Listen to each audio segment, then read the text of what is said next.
جس طرح ایک غریب پر لاگو ہوتا ہے قانون، اسی طرح ایک امیر پر بھی لاگو ہوتا ہے۔ جس طرح حکمران کے لیے یہ ضروری ہے نا کہ وہ حکومت اپنی عدل و انصاف سے چلائے، تو اسی طرح ایک گھر کے سربراہ کے لیے بھی ضروری ہے کہ وہ حد المقدور عدل و انصاف سے اپنا گھر چلائے۔ سورہ نحل کی آیت مبارکہ کا ایک جز میں نے آپ کے سامنے رکھا کہ جو ہر جمعۃ المبارک کے خطبہ کے اندر پڑھی جاتی ہے۔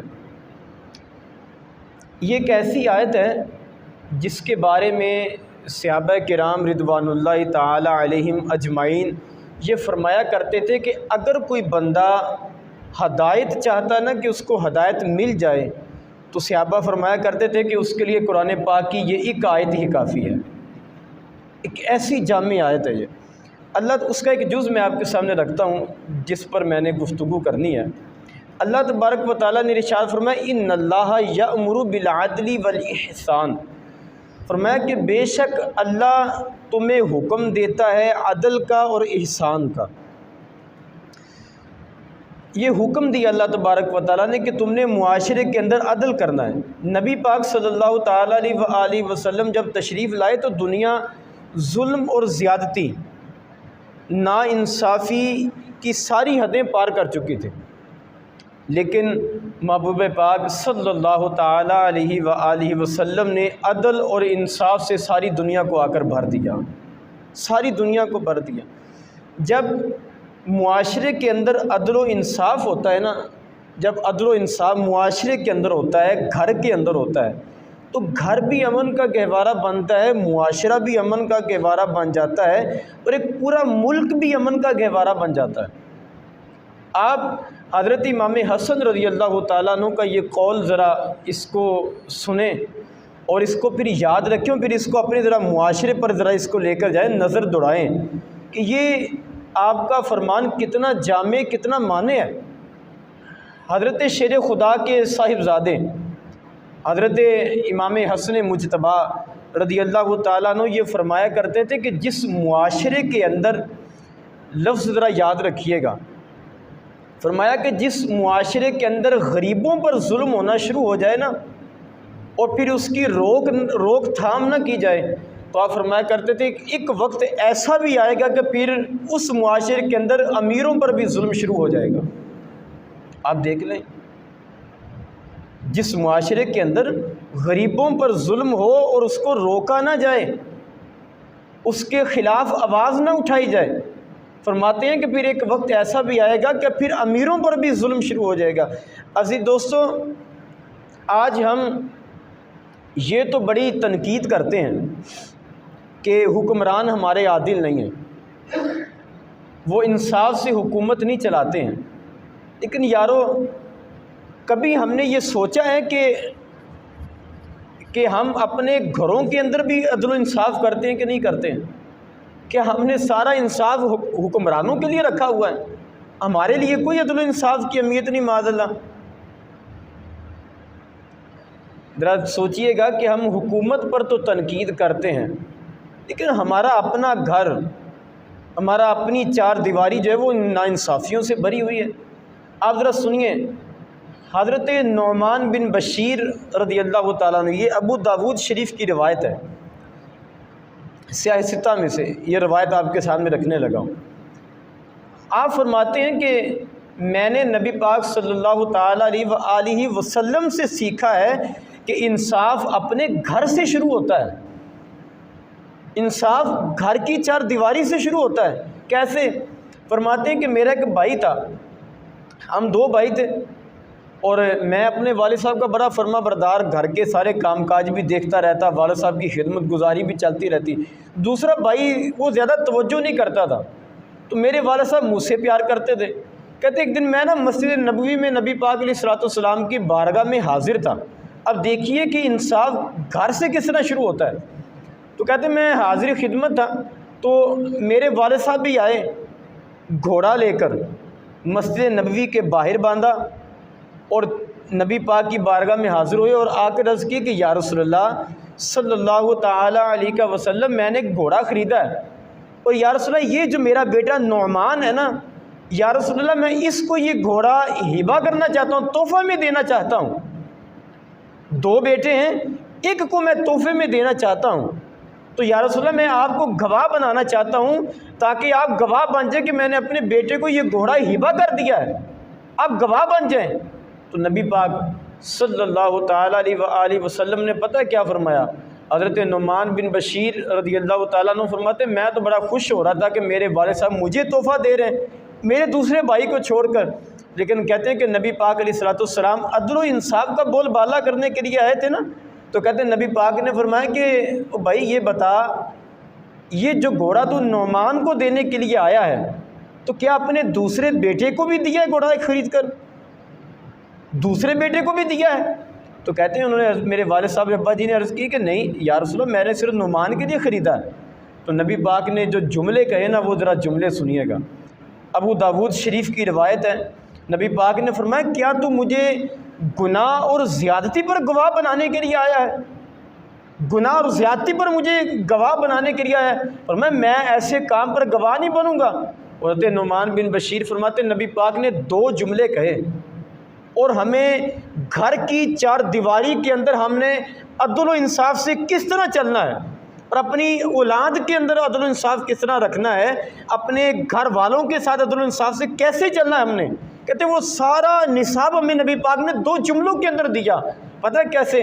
کہتے ہیں کہ نبی پاک نے میرے ابا جی سے فرمایا کہ وہی خدا سے ڈرو اور اپنی اولاد کے درمیان عدل کیا کرو، اپنی اولاد کے درمیان عدل کیا کرو۔ کیا مطلب کہ اگر ایک چیز ایک بیٹے کو لے کر دی ہے نا تو پھر دوسرے کو بھی وہی چیز لے کر دو، ورنہ اگر یہ کام نہ کیا تو والد کی کل قیامت کے دن یہ ناانصافی کے اندر اس کا یہ عمل لکھا جائے گا، ناانصافی کے اندر۔ آج ہمارے گھروں کے اندر کیا ہوتا ہے، کسی صاحب کے 5-6 بیٹے بیٹیاں ہوتی ہیں، ان میں سے کوئی ایک بیٹا لاڈلا ہوتا ہے، کوئی ایک بیٹی لاڈلی ہوتی ہے۔ یہ ایک الگ بات ہے کہ نبی پاک نے بعض موقعوں پر بیٹی سے محبت زیادہ کرنے کا کہا ہے، وہ ایک الگ اس کا جو ہے وہ اس کا پس منظر تھا کہ بیٹی کو جو اہمیت نہیں ملتی تھی عورت کو، وہ ایک الگ پس منظر تھا۔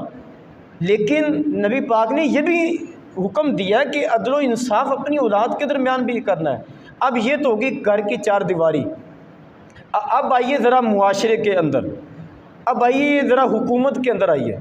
میرے نبی پاک صلی اللہ تعالیٰ علیہ وآلہ وسلم کیا ارشاد فرماتے ہیں؟ فرمایا کہ جس شخص کو اللہ تبارک و تعالیٰ نے کسی قوم کا حاکم بنایا، قاضی بنایا یا جج بنایا، یہ سارے الفاظ اس کو ذرا سن لیجئے، حاکم، قاضی، جج، کوئی بھی عہدہ اس کو دیا گیا، قاضی بنا، لیکن نبی پاک فرماتے اس شخص نے انصاف نہ کیا، انصاف سے فیصلے نہ کیے، تو نبی پاک علیہ السلام فرماتے ہیں ایسے حاکم سے، ایسے قاضی سے، ایسے جج سے اللہ بھی بری ہے، اللہ کا رسول بھی بری ہے۔ اللہ تبارک و تعالیٰ کا اس سے کوئی رشتہ نہیں ہے، وہ اللہ رسول کا کچھ نہیں لگتا ہے۔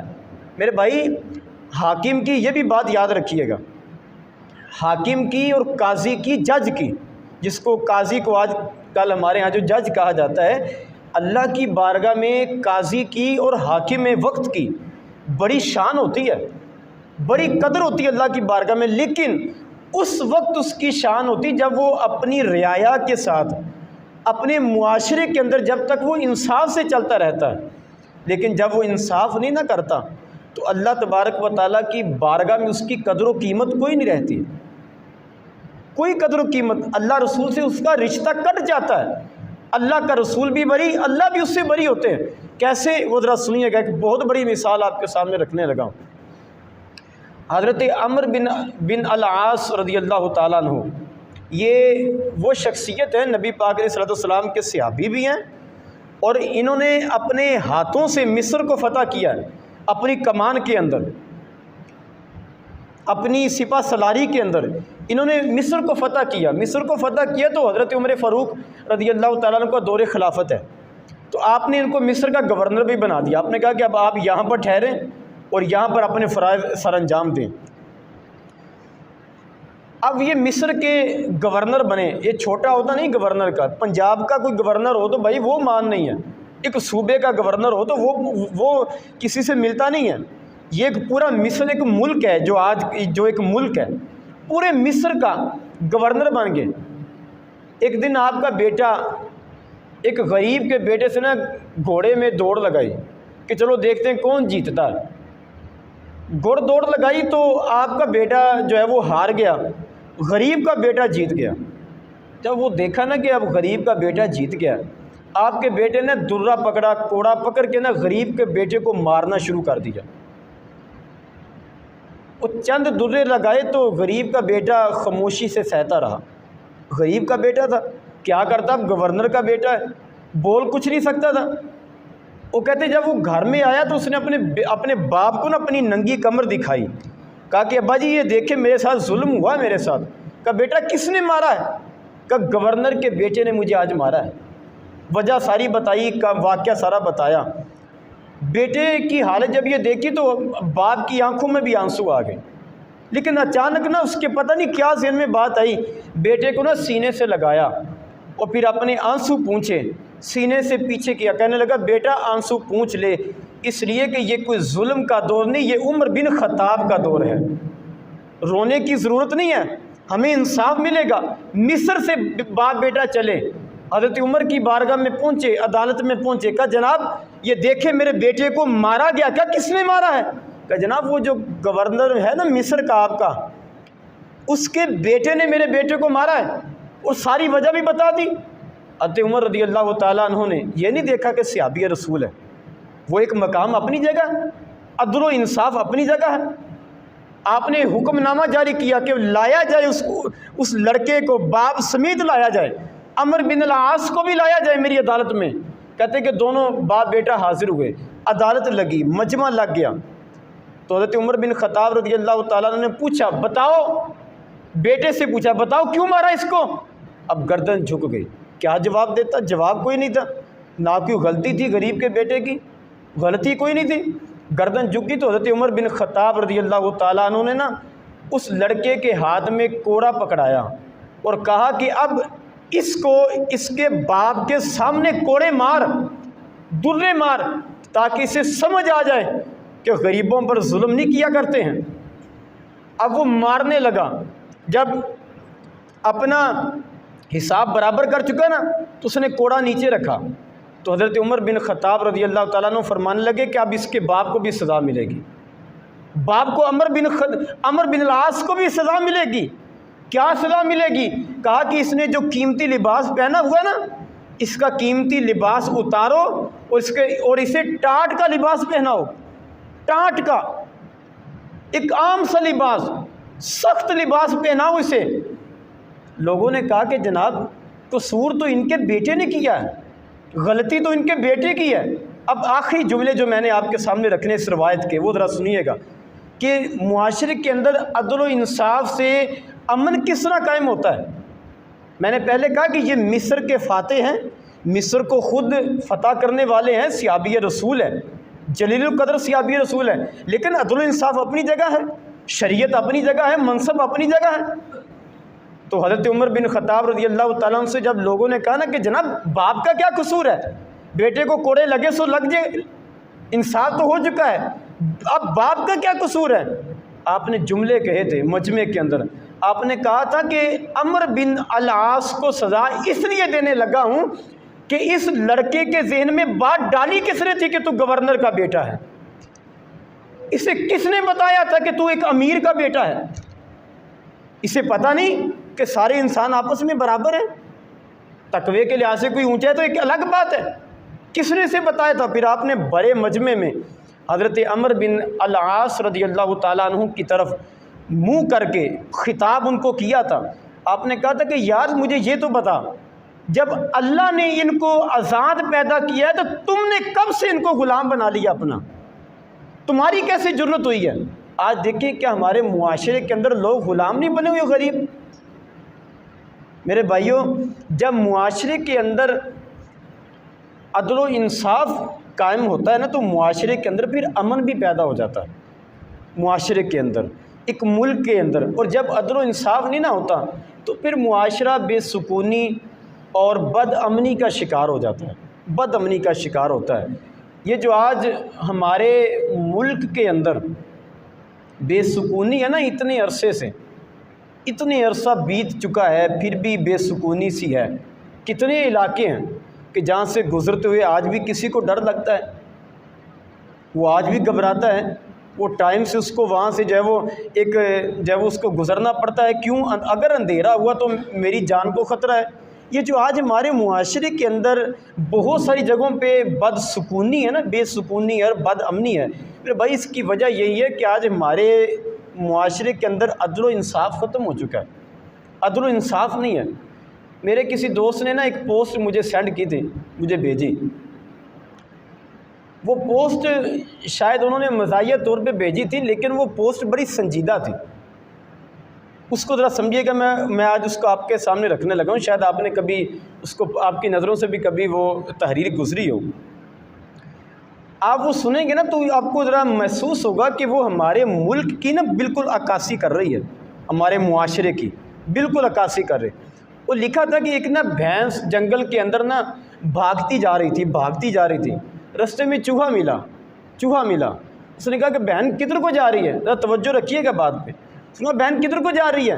اس نے کہا کہ بھائی بادشاہ سلامت نے نا حکم دیا کہ اونٹوں کو گرفتار کیا جائے۔ اس نے کہا کہ بہن گرفتاری کا حکم تو اونٹوں کا ہوا ہے، تو کیوں بھاگ رہی ہے، تو بھینس ہے۔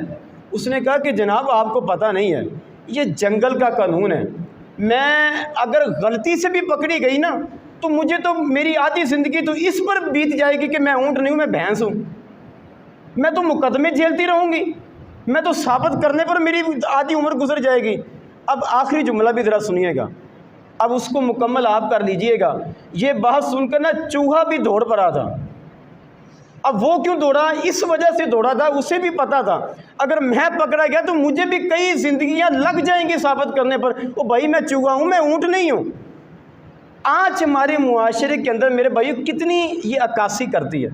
آج کوئی پکڑا جائے بے گناہ تو کتنا اس کو بیچارے کو کتنے مقدمے جھیلنے پڑتے ہیں، اس کے گھر والوں کو، اس کو کتنا مقدمے یہی ثابت کرنے پہ لگ جاتے ہیں کہ میں کوئی بے گناہ نہیں۔ کیوں؟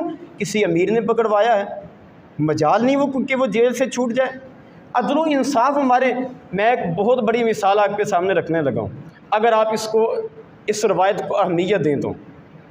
حضرت شیر خدا حضرت علی المرتضیٰ رضی اللہ تعالیٰ عنہ کی زرہ گم ہو گئی۔ اب یہ جنگ کے اندر بڑی اس کی اہمیت ہوتی ہے۔ وہ زرہ گم ہوگی تو آپ نا کچھ دن ڈھونڈتے رہے تو ایک یہودی کے پاس آپ کو نظر آ گئی، یہودی کے پاس۔ اب دیکھیں وقت کے امیر بھی ہیں، امیر المومنین بھی ہیں، حاکم وقت بھی ہیں، اور نبی پاک علیہ الصلوۃ والسلام کے صحابی بھی ہیں، حکومت آپ کی ہے۔ اب چاہیے تھا نا کہ آپ اس کو جا کے پکڑ لیتے، دلیل کوئی نہ مانگتے جب آپ کو پتہ تھا۔ اور حضرت علی سے سچا کون ہے؟ گواہی کی ضرورت ہی کوئی نہیں تھی، لیکن نہیں، حضرت علی رضی اللہ تعالیٰ عنہ نے باوجود حکمران ہونے کے اپنے آپ کو عدالت کے اندر پیش کیا۔ کس طرح؟ قاضی شریح تھے جن کو خود حضرت علی نے کوفے کا قاضی مقرر کیا تھا، ان کی عدالت میں نا وہ مقدمہ لے کے حضرت علی المرتضیٰ مقدمہ لے کے، اب وہ یہودی بھی آیا، حضرت علی بھی آیا۔ اب دیکھیے حاکم وقت ہے، ایک طرف یہودی کٹہرے میں کھڑا ہے، دوسرے کٹہرے میں حضرت علی المرتضیٰ وقت کا حکمران کھڑا ہے۔ قاضی شریح کہنے لگے علی بولیے کیا مسئلہ ہے؟ حضرت علی کہنے لگے کہ جناب قاضی صاحب یہ جو یہودی کے پاس زرہ ہے نا یہ میری ہے، میرا یہ مقدمہ ہے۔ تو قاضی صاحب نا یہودی کی طرف متوجہ ہوئے، کہنے لگے بھائی آپ بتاؤ تیرا کیا کہنا ہے؟ وہ کہنے لگا کہ نہیں جناب یہ زرہ تو میری ہے۔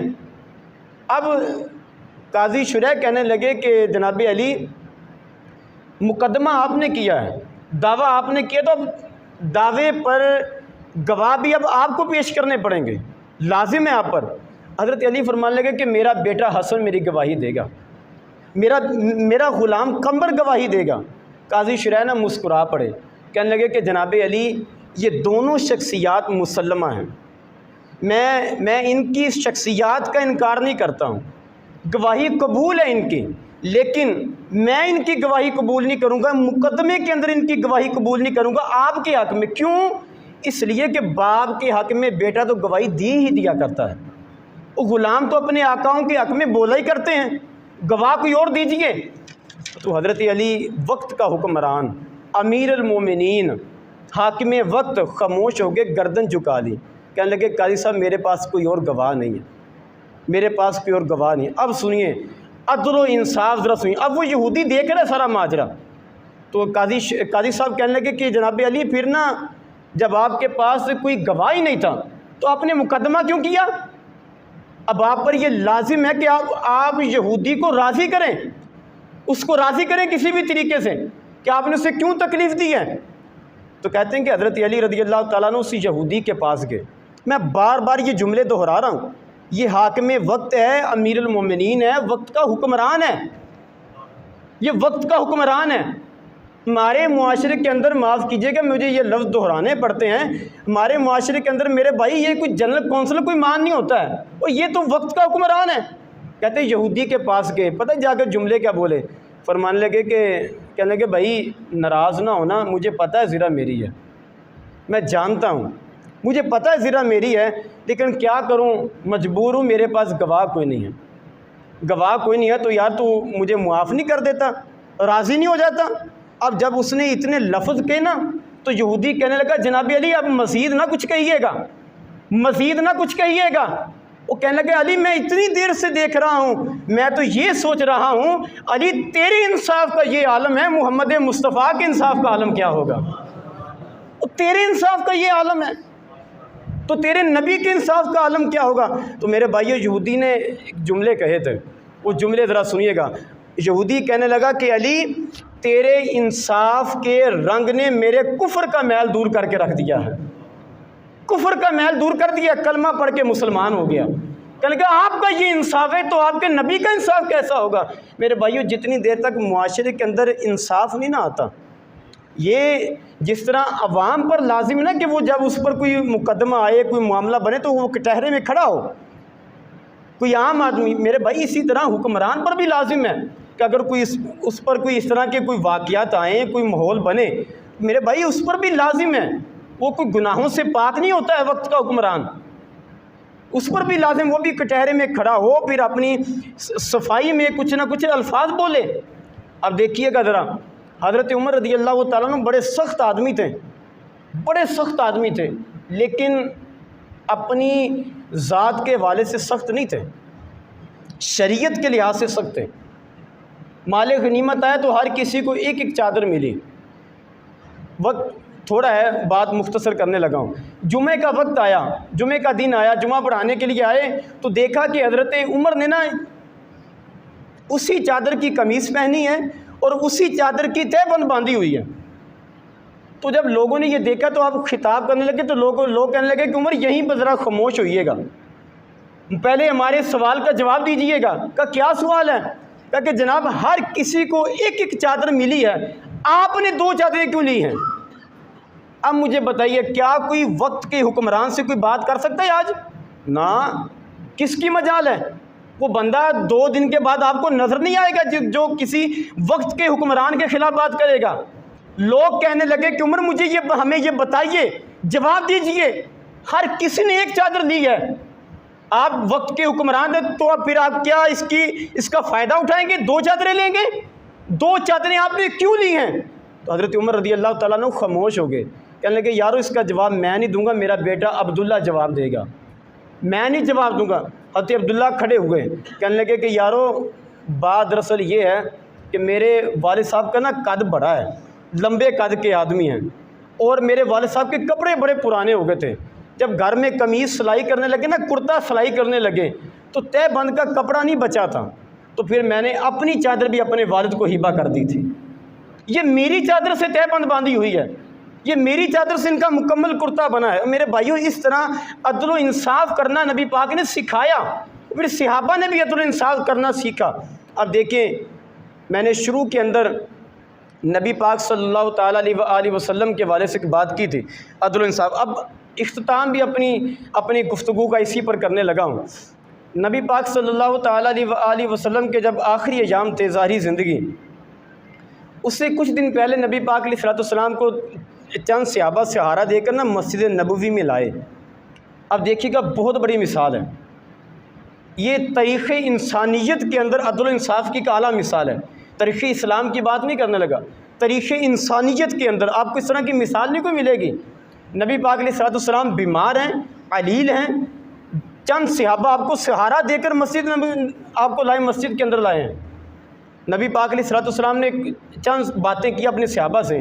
ایک بات یہ بھی کی، فرمایا کہ صحابہ اگر کسی نے مجھ سے کوئی بدلہ لینا ہو نا، میں نے کسی پر کوئی زیادتی کی ہو، اگر کسی نے مجھ سے بدلہ لینا ہو تو میں حاضر ہوں، آؤ مجھ سے بدلہ لو، آؤ مجھ سے بدلہ۔ یہ وہ شخصیت ہیں کہ جن کے صدقے سے اللہ تعالیٰ نے لوگوں کو حکمرانیاں دی ہیں۔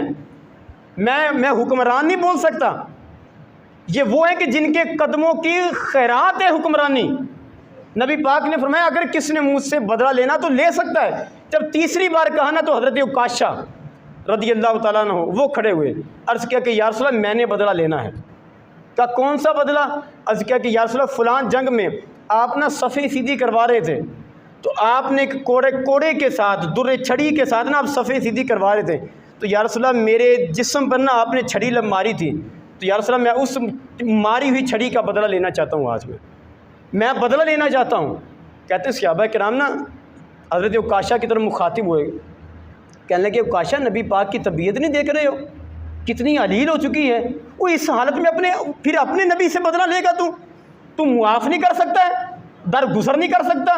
تو عکاشہ کہنے لگے تم اپنی بات سے خاموش ہو جاؤ، یہ میرا معاملہ ہے اور میرے رسول کا معاملہ ہے، میں جانوں اللہ کا رسول جانے۔ نبی پاک نے فرمایا بھائی لو بدلہ۔ کہا یا رسول اللہ میں ایسے نہیں لوں گا، یا رسول اللہ میرے ہاتھ میں کوڑا بھی ہونا چاہیے، میں پھر بدلہ لوں گا۔ نبی پاک نے حضرت بلال کو بھیجا، جاؤ میری بیٹی کے گھر سے کوڑا لے کر آؤ۔ کوڑا لینے کے لیے گئے، انہوں نے جناب حضرت امام حسن کو حسین کو ساتھ بھیجا، چھوٹی عمر ہے، کہا کہ بیٹا جاؤ، وقت تھوڑا میں زیادہ تفصیل نہیں بیان کر رہا، کہا بیٹا جاؤ، عکاشہ نبی پاک کے صحابی نبی پاک سے بدلہ لینا چاہتے تمہارے نانا سے، ان کو بدلہ نہ لینے دینا، اپنی پیٹھ پہ 100 کوڑے کھا لینا، لیکن اپنے نبی کی پیٹھ پہ ایک کوڑا بھی نہ لگنے دینا، ایک کوڑا نہ لگنے دینا۔ حضرت امام حسن حسین آئے، نبی پاک نے جب دیکھا نا کہ میرے نواسے آئے تو نبی پاک نے مسکرا دیے، فرمایا بلال ان کو سائڈ پہ بٹھاؤ، مجھے پتہ ہے میری بیٹی نے میرے نواسوں کو کیوں بھیجا ہے، میں جانتا ہوں، لیکن فرمایا کہ یہ اب میرا اور میرے غلام کا معاملہ ہے۔ کہا عکاشہ آؤ، کوڑا پکڑا، تو حضرت عکاشہ کہتے ہیں کہ جب میں نے کوڑا پکڑ کے آگے چلنے لگا نا تو کسی نے میرا دامن پکڑا، قدم پکڑے میرے، تو کہتے ہیں جب میں نے پیچھے مڑ کے دیکھا تو حضرت ابو بکر صدیق تھے۔ کہنے لگے کہ ابو بکر مجھ سے کہنے لگے کہ عکاشہ کیا کام کرنے جا رہے ہو، یہ میری پیٹھ حاضر ہے، میری کمر پہ مارو، نبی پاک کی طبیعت تو دیکھو کیسی ہے۔ تو عکاشہ کہنے لگے کہ نہیں، میں بدلہ اپنے نبی سے لوں گا۔ کوڑا لے کر نبی پاک کے قریب پہنچے، نبی پاک نے فرمایا لو عکاشہ مارو میری کمر پہ کوڑا۔ حضرت عکاشہ کہنے لگے کہ یا رسول اللہ جب آپ نے میری کمر پہ کوڑا مارا تھا تو میری کمر ننگی تھی، یا رسول اللہ کپڑا اٹھائیے پھر بدلہ لوں گا۔ کہتے ہیں کہ جب نبی پاک نے کمر سے کپڑا ہٹایا نا تو حضرت عکاشہ نے کوڑا بلند کیا، صحابہ کرام رونے لگے، لیکن کہتے پھر یہ فلک نے یہ نظارہ دیکھا اور صحابہ نے یہ منظر دیکھا کہ حضرت عکاشہ نے کوڑا پھینکا اور جا کر مہر نبوت کو چومنا شروع کر دیا، مہر نبوت کو چومنا شروع کیا۔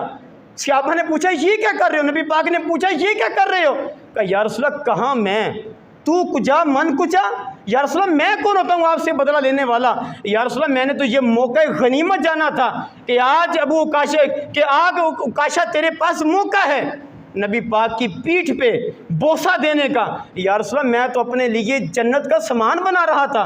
نبی پاک نے فرمایا صحابہ جس نے چلتا پھرتا دنیا کے اندر اگر کسی نے جنتی دیکھنا تو وہ عکاشہ کی زیارت کر دیا کرے۔ میرے بھائیوں جب عدل و انصاف معاشرے کے اندر ہوتا ہے نا، پھر عدل و انصاف کے لیے نبی پاک نے اپنے آپ کو بھی حاضر کیا، اپنے آپ کو لوگوں کے سامنے رکھا تاکہ دنیا اس سے سبق حاصل کرے۔ میرے بھائیو اگر عدل و انصاف ہمارے معاشرے کے اندر نہیں نہ ہوگا تو پھر معاشرہ ہمارا ملک ہمارا امن کا گہوارہ نہیں بن سکتا ہے۔ اسی وقت ہمارا ملک ہمارا معاشرہ ہمارا گھر امن کا گہوارہ بنے گا جب ہمارے گھر کے اندر، ہمارے معاشرے کے اندر اور ہمارے ملک کے اندر جب عدل و انصاف کا بول بالا ہوگا، اللہ تبارک و تعالیٰ سے دعا ہے کہ اللہ تبارک و تعالیٰ ہمیں دین متین پر چلنے کی توفیق عطا فرمائے۔ وآخر دعوانا ان الحمد للہ رب العالمین۔